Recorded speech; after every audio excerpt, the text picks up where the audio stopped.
ক্ষেতের যে অবস্থা, ক্ষেত দেহা মনে হয় না যে বছরে ক্ষেত মুখে সই করে শেষ করা হার মু গেদা সময় তো মুখে ভালো হয়েছে। দেখছেন বাজে কত? আব্বা 1টা বাজে। 1টা বাজে? হায় আল্লাহ, তোর কাকি তো আটে যাবে গেছিল গেদা, এখন কি গেদা কি আর ধরা হারমুনি যাও গেদা। তুমি। তালি তাহলে তোরা দিয়ে এমন কাম করিস আর ক্ষেত গুলা ভালো করে সই করিস, বুঝছস? আচ্ছা খেতে দেখিস আবার জানি আলতার কেউ জানি পারা জানি নষ্ট নষ্ট করে হারা না, এত কষ্ট করে ক্ষেত সই করতেছি। এই খেতে এবার প্রচুর টাকা খরচ করলাম, তাহলে তোরা দুজন দিয়ে হেমে কাম করিস, বুঝছস? আচ্ছা আব্বা, আর তুমি যাও। খাওয়ার সময় হলি তোর কাকে এসে টাক দিয়ে নিয়ে যাবো নে, আচ্ছা বুঝছস? তাহলে খাওয়ার চিন্তা করস না, না বুঝছস? পেট ভরে খাই নিবি, তারপরে কাম। আগে খাওয়া, পেটে না থাকলে কাম করে জুত পাবি না গেদা।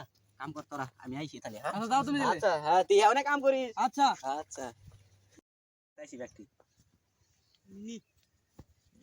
চেয়ারম্যান সাহেব, ওই খেতটা কার? খেতটা তো ভালোই দেখি, ফসল ভালোই হবে।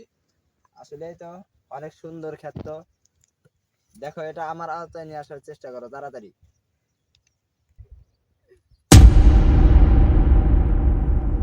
কিরে, খাতে কাজ করিস কেন?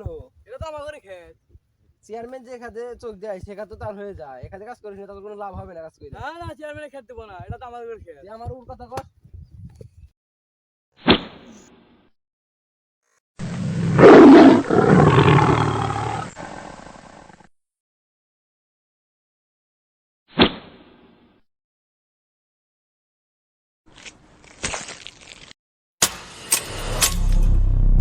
আমরা যে মাছ চাষ করেছি,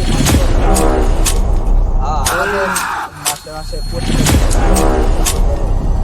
বাহিরের দেশ থেকে আমাদের